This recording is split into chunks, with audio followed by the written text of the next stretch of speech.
एक सिनेमा जो मेरा दशहरे पे रिलीज होने वाला है, आप सबके आशीर्वाद के लिए, आप सबके प्यार के लिए। जिस सिनेमा का नाम है संघर्ष 2।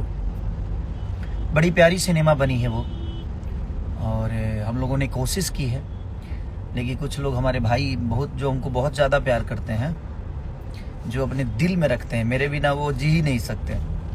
उनका कहना है कि सिनेमा का तो रिलीज नहीं हो रही।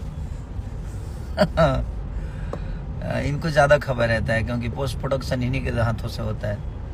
तो आप लोग निश्चिंत रहिए, सिनेमा रिलीज हो रही है, और आप लोग भर भर के जो प्यार दे रहे हैं वो सिनेमा हॉल में जाकर दीजिए, क्योंकि आप लोग चाहेंगे तो सिनेमा बड़ा हो सकता है, क्योंकि आप सबके मनोरंजन के लिए ही बनाया गया है। जिस तरह आप लोगों ने फरिश्ते को इतना प्यार यूट्यूब पे दे रहे हैं, हॉल में दिया, हर जगह फरिश्ते के गाने हो या फरिश्ते